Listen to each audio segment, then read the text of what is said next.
आज का पहला पाठ नबी ईसाइयाह का ग्रंथ अध्याय 52 पद संख्या 13 से 53 12। हमारे पापों के कारण वह छेदित किया गया।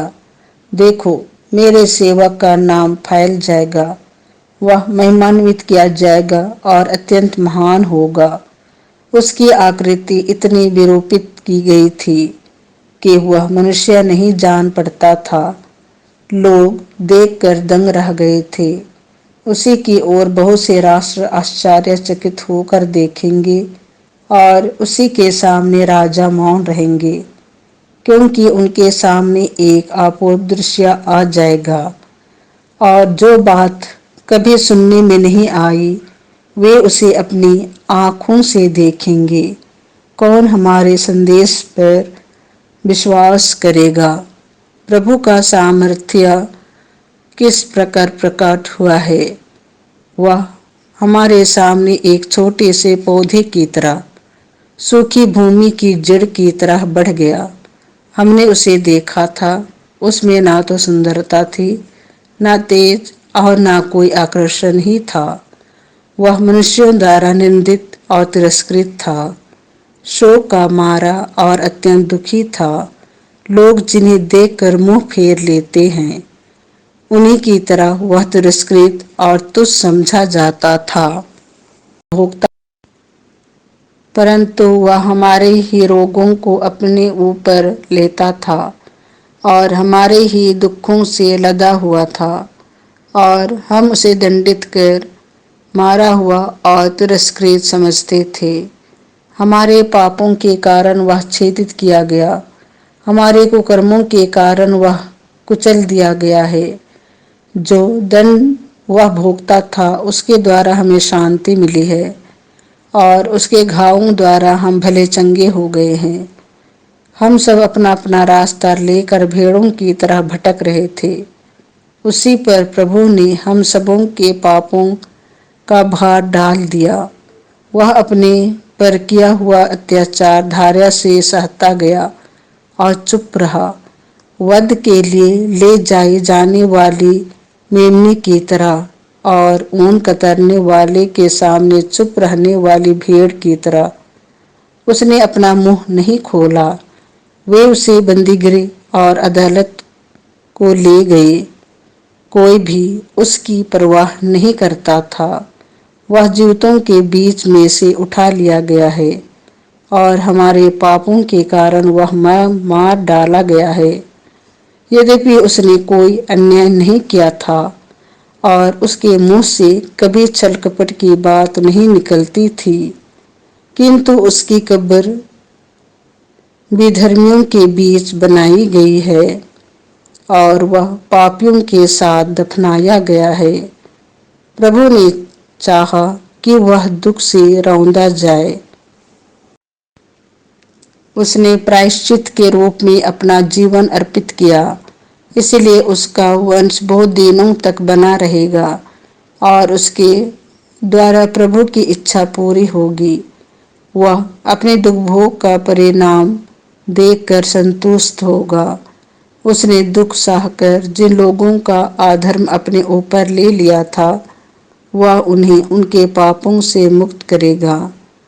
इसीलिए मैं उसे विरासत के रूप में बहुतों को प्रदान करूंगा और वह शक्तिशाली राजाओं के साथ लूट का माल बांट लेगा, क्योंकि उसने बहुतों के अपराध अपने ऊपर लेते हुए और पापियों के लिए प्रार्थना करते हुए अपने को बलि चढ़ा दिया और उसकी गिनती कुकर्मियों में हुई। यह प्रभु की वाणी है। आज का दूसरा पाठ इब्रानियों के नाम संत पौलुस का पत्र अध्याय 4 पद संख्या 14 से 16, अध्याय 5 7 से 9। उन्होंने आज्ञा पालन सीख लिया और वह उन सबों के लिए मुक्ति का स्रोत बन गए जो उनकी आज्ञाओं का पालन करते हैं। भाइयों, हमारे एक अपने महान सहायक हैं, अर्थात ईश्वर के पुत्र यीशु, जो स्वर्ग पहुंच गए हैं। इसलिए हम अपने विश्वास में सुदृढ़ रहें। हमारे महायाजक हमारी दुर्बलताओं में हमसे सहानुभूति रख सकते हैं, क्योंकि पाप को छोड़कर सभी बातों में हमारे ही तरह उनकी परीक्षा ली गई है। इसलिए हम भरोसे के साथ अनुग्रह के सिंहासन के पास जाएं, जिससे हमें दया मिल जाए और हम वह कृपा प्राप्त करें जो हमारी आवश्यकताओं में हमारी सहायता करेगी। यीशु ने इस पृथ्वी पर रहते समय पुकार पुकार कर और आंसू बहाकर ईश्वर से, जो उन्हें मृत्यु से बचा सकता था, प्रार्थना और अनुनय विनय की है। श्रद्धालु के कारण उनकी प्रार्थना सुनी गई। ईश्वर का पुत्र होने पर भी उन्होंने दुख सहकर आज्ञा पालन सीख लिया। वह पूर्ण रूप से सिद्ध बनकर उन सबों के लिए अनंत मुक्ति का स्रोत बन गए जो उनकी आज्ञाओं का पालन करते हैं। यह प्रभु की वाणी है। संत योहन के अनुसार प्रभु यीशु का दुर्भोग, अध्याय 18 पद संख्याएं 1 से 19, 42। यीशु अपने शिष्यों के साथ किद्रोन नाले के उस पार गए। वहां एक बारी थी। उन्होंने अपने शिष्यों के साथ उसमें प्रवेश किया। उनके विश्वासघाती यूदस को भी वह जगह मालूम थी, क्योंकि यीशु अक्सर अपने शिष्यों के साथ वहां गए थे। इसलिए यूदस पलटन और महायाजकों तथा फरीसियों के भेजे हुए प्यादों के साथ वहां आ पहुंचा। वे लोग लालटेनें, मसाले और हथियार लिए थे। यीशु यह जानकर कि मुझ पर क्या क्या बीतेगी, आगे बढ़े और उनसे बोले, किसे ढूंढते हो? उन्होंने उत्तर दिया, यीशु नाजरी को। यीशु ने उससे कहा, मैं ही हूँ। वहां उनका विश्वासघाती यूदस भी उन लोगों के साथ खड़ा था। जब यीशु ने उनसे कहा, मैं ही हूँ, तो वे पीछे हटकर भूमि पर गिर पड़े। यीशु ने उनसे फिर पूछा, किसे ढूंढते हो? वे बोले, यीशु नासरी को। इस पर यीशु ने कहा, मैं तुम लोगों से कह चुका हूँ कि मैं ही हूँ। यदि तुम मुझे ढूंढते हो तो इन्हें जाने दो। यह इसीलिए हुआ कि उनका यह कथन पूरा हो जाए, तूने जिन्हें मुझे सौंपा है, मैंने उनमें से एक का भी सर्वनाश नहीं होने दिया। उस समय सिमोन पेतरुस ने अपनी तलवार खींच ली और प्रधान याजक के नौकर पर चलाकर उसका दाहिना कान उड़ा दिया। उस नौकर का नाम मालकुस था। यीशु ने पेतरुस से कहा, तलवार म्यान में कर लो। जो प्याला पिता ने मुझे दिया है, क्या मैं उसे नहीं पीऊं? तब पलटन कप्तान और यहूदियों के प्यादों ने यीशु को पकड़कर बांध लिया। वे उन्हें पहले अन्नस के यहाँ ले गए, क्योंकि वह उस वर्ष के प्रधान याजक कैफस का ससुर था। यह वही कैफस था जिसने यहूदियों को यह परामर्श दिया था, अच्छा यही है कि राष्ट्र के लिए एक ही मनुष्य मर जाए। सिमोन पेतरुस और एक दूसरा शिष्य यीशु के पीछे पीछे चले। यह शिष्य प्रधान याजक का परिचित था और यीशु के साथ प्रधान याजक के प्रांगण में चला गया, किंतु पेतरुस फाटक के पास बाहर खड़ा रहा। इसलिए वह दूसरा शिष्य जो प्रधान याजक का परिचित था फिर बाहर गया और द्वारपालिका से कहकर पेतरुस को भीतर ले आया। द्वारपालिका ने पेतरुस से कहा, कहीं तुम भी तो उस मनुष्य के शिष्य नहीं हो? उसने उत्तर दिया, नहीं हूँ। जाड़े के कारण नौकर और प्यादे आग सुलगा कर ताप रहे थे। पेतरुस भी उनके साथ आग तापने लगा। प्रधान याजक ने यीशु से उनके शिष्यों और उनकी शिक्षा के विषय में पूछा। यीशु ने उत्तर दिया, मैं संसार के सामने प्रकट रूप से बोला हूँ। मैंने सदा सभागृह और मंदिर में, जहाँ सब यहूदी एकत्र हुआ करते हैं, शिक्षा दी है। मैंने गुप्त रूप से कुछ नहीं कहा। यह आप मुझसे क्या पूछते हैं उनसे पूछ लीजिए, क्यों जिन्होंने मेरी शिक्षा सुनी है वे जानते हैं कि मैंने क्या कहा है। इस पर पास खड़े प्यादों में से एक ने यीशु को थप्पड़ मार कर कहा, तुम प्रधान याजक को इस तरह जवाब देते हो? यीशु ने उससे कहा, यदि मैंने गलत कहा तो गलती बता दो, और यदि ठीक कहा तो मुझे क्यों मारते हो? इसके बाद अन्नस ने बांधे हुए यीशु को प्रधान याजक कैफस के पास भेज दिया। सिमोन पेत्रुस उस समय आग ताप रहा था। कुछ लोगों ने उससे कहा, कहीं तुम भी तो उसके शिष्य नहीं हो? उसने अस्वीकार करते हुए कहा, नहीं हूं। प्रधान याजक का एक नौकर उस व्यक्ति का संबंधी था जिसका कान पेतरुस ने उड़ा दिया था। उसने कहा, क्या मैंने तुमको उसके साथ बारे में नहीं देखा था? पेतरुस ने फिर अस्वीकार किया और उसी क्षण मुर्गे ने बांध दी। तब वे यीशु को कैफस के यहाँ से राज्यपाल के भवन ले गए। अब भोर हो गया था। उन्होंने इसीलिए भवन में प्रवेश नहीं किया कि वे अशुद्ध न हो जाएं, बल्कि पास्का का मेमना खा सके। पिलातुस बाहर आकर उनसे मिला और बोला, आप लोग इस मनुष्य पर कौन सा अभियोग लगाते हैं? उन्होंने उत्तर दिया, यदि यह कुकर्मी नहीं होता तो हमने इसे आपके हवाले नहीं किया होता। पिलातुस ने उससे कहा, आप लोग इसे ले जाइए और अपनी संहिता के अनुसार उसका न्याय कीजिए। यहूदियों ने उत्तर दिया, हमें किसी को प्राणदंड देने का अधिकार नहीं है। यह इसीलिए हुआ कि यीशु का वह कथन पूरा हो जाए जिसके द्वारा उन्होंने संकेत किया था कि उनकी मृत्यु किस प्रकार की होगी। तब पिलातुस ने भवन में वापस जाकर यीशु को बुला भेजा और उनसे कहा, क्या तुम यहूदियों के राजा हो?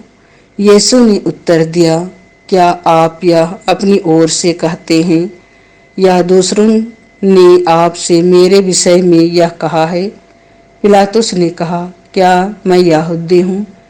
तुम्हारे ही लोगों ने और महायाजकों ने तुम्हें मेरे हवाले कर दिया है। तुमने क्या किया है? यीशु ने उत्तर दिया, मेरा राज्य इस संसार का नहीं है। यदि मेरा राज्य इस संसार का होता तो मेरे अनुयायी लड़ते और मैं यहूदियों के हवाले नहीं किया जाता, परंतु मेरा राज्य यहाँ का नहीं है। इस पर पिलातुस ने उनसे कहा, तो तुम राजा हो? यीशु ने उत्तर दिया, आप ठीक कहते हैं, मैं राजा हूँ। मैं इसीलिए जन्मा और इसीलिए संसार में आया हूँ कि सत्य के विषय में साक्ष्य दूं।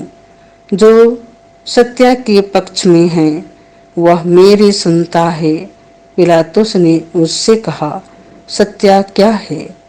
वह यह कहकर फिर बाहर गया और यहूदियों के पास आकर उसने उनसे कहा, मैं तो उसमें कोई भी दोष नहीं पाता हूँ, लेकिन तुम्हारे लिए पास्का के अवसर पर एक बंदी को रिहा करने की प्रथा है।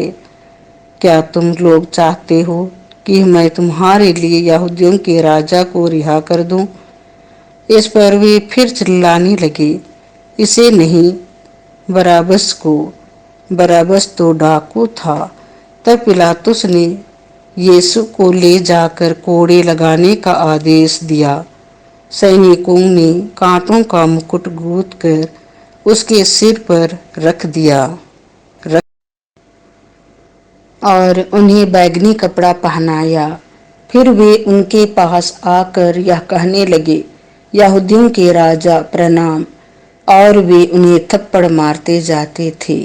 पिलातुस ने फिर बाहर जाकर लोगों से कहा, देखो, मैं उसे तुम लोगों के सामने बाहर ले आता हूँ, जिससे तुम यह जान लो कि मैं उनमें कोई भी दोष नहीं पाता हूँ। तब यीशु कांटों का मुकुट और बैंगनी कपड़ा पहने बाहर आए। पिलातुस ने लोगों से कहा, यही है वह मनुष्य। महायाजक और प्यादे उन्हें देखते ही चिल्ला उठे, इसे क्रूस दीजिए, इसे क्रूस दीजिए। पिलातुस ने उससे कहा, तुम ही इसे ले जाओ और क्रूस पर चढ़ाओ। मैं तो इसमें कोई भी दोष नहीं पाता। यहूदियों ने उत्तर दिया, हमारी एक संहिता है और उस संहिता के अनुसार यह प्राणदंड के योग्य है, क्योंकि इसने ईश्वर का पुत्र होने का दावा किया है। पिलातुस यह सुनकर और भी डर गया। उसने फिर भवन के अंदर जाकर यीशु से पूछा, तुम कहाँ के हो? किंतु यीशु ने उसे कोई उत्तर नहीं दिया। इस पर पिलातुस ने उनसे कहा, तुम मुझसे क्यों नहीं बोलते? क्या तुम यह नहीं जानते कि मुझे तुमको रिहा कर देने का भी अधिकार है और तुमको क्रूस पर चढ़वाने का भी? यीशु ने उत्तर दिया, यदि आपको ऊपर से अधिकार ना दिया गया होता तो आपका मुझ पर कोई अधिकार नहीं होता।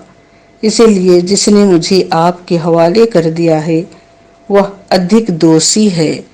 उस समय से पिलातुस यीशु को मुक्त करने का उपाय ढूंढने लगा, परंतु यहूदी चिल्ला कर कहने लगे, यदि आप इसे रिहा करते हैं तो आप कैसर के हितैषी नहीं हैं। जो अपने को राजा कहता है वह कैसर का विरोध करता है। यह सुनकर पिलातुस ने यीशु को बाहर ले आने का आदेश दिया। वह अपने न्यासन पर उस जगह जो लियो शास्त्रोस और इब्रानी में गबबाथा कहलाती है बैठ गया। पास्का की तैयारी का दिन था। लगभग दोपहर का समय था। पिलातुस ने यहूदियों से कहा, यही है तुम्हारा राजा? इस पर वे चिल्ला उठे, ले जाइए, ले जाइए, इसे क्रूस दीजिए। पिलातुस ने उनसे कहा, क्या मैं तुम्हारे राजा को क्रूस पर चढ़वा दूं? महायाजकों ने उत्तर दिया, कैसर के सिवा हमारा कोई राजा नहीं। तब पिलातुस ने यीशु को क्रूस पर चढ़ाने के लिए उनके हवाले कर दिया। वे यीशु को ले गए और वह अपना क्रूस ढोते हुए खोपड़ी की जगह नामक स्थान गए। इब्रानी में उसका नाम गोलगाथा है।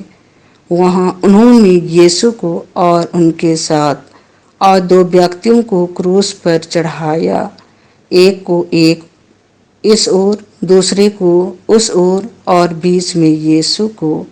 पिलातुस ने इस दोष पात्र भी लिखवा कर क्रूस पर लगवा दिया।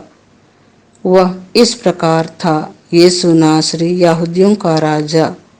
बहुत से यहूदियों ने यह दोष पात्र पढ़ा, क्योंकि वह स्थान जहाँ यीशु क्रूस पर चढ़ाए गए थे शहर के पास ही था और दोष पत्र इब्रानी, लतीनी और यूनानी भाषा में लिखा हुआ था। इसीलिए यहूदियों के महायाजकों ने पिलातुस से कहा, आप न लिखिए यहूदियों का राजा,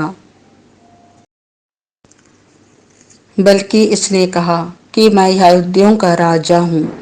पिलातुस ने उत्तर दिया, मैंने जो लिखा दिया सो लिख दिया।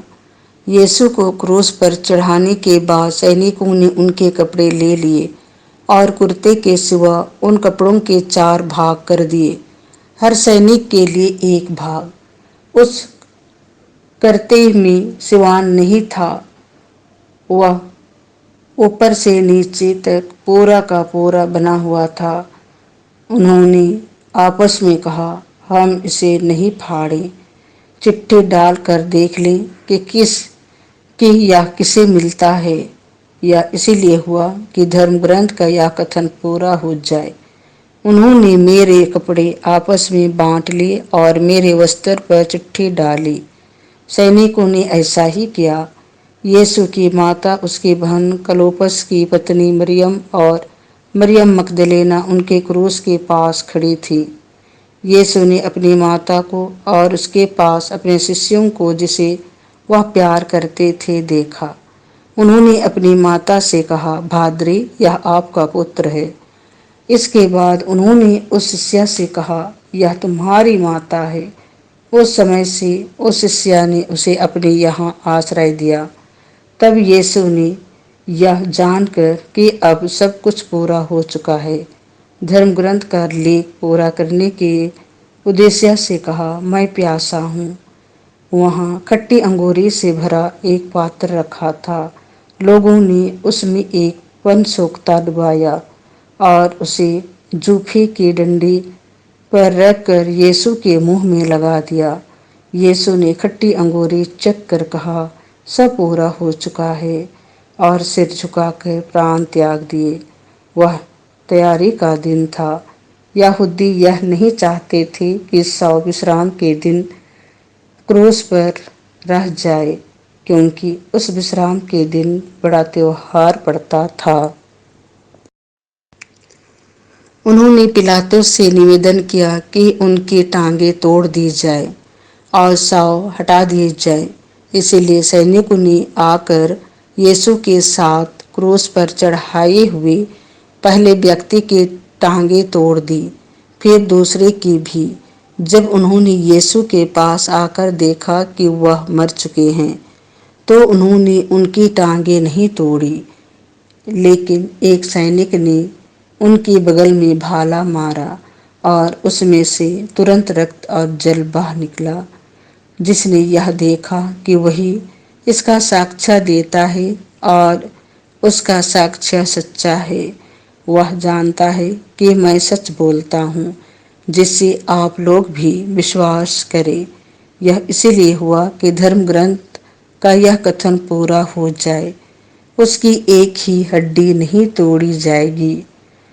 फिर धर्म ग्रंथ का एक दूसरा कथन इस प्रकार है, उन्होंने जिसे छेदा है वे उसी की ओर देखेंगे। इसके बाद अरिमथिया के यूसुफ ने, जो यहूदियों के भाई के कारण यीशु का गुप्त शिष्य था, पिलातुस से यीशु का शव ले जाने की अनुमति मांगी। पिलातुस ने अनुमति दे दी।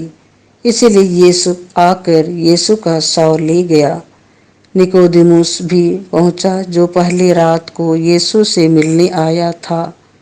वह लगभग 50 सेर का गंधरस और अंगूर का सम्मिश्रण लाया। उन्होंने यीशु का शव लिया और यहूदियों की दफन की प्रथा के अनुसार उसको सुगंधित द्रव्यों के साथ छालटी की पाटियों में लपेटा। जहाँ यीशु क्रूस पर चढ़ाए गए थे, वहाँ एक बारी थी और उस बारी में एक नई कब्र, जिसमें अब तक कोई भी नहीं रखा गया था। उन्होंने यीशु को वहीं रख दिया, क्योंकि वह यहूदियों के लिए तैयारी का दिन था और वह कब्र निकट ही था। यह प्रभु का सुसमाचार है।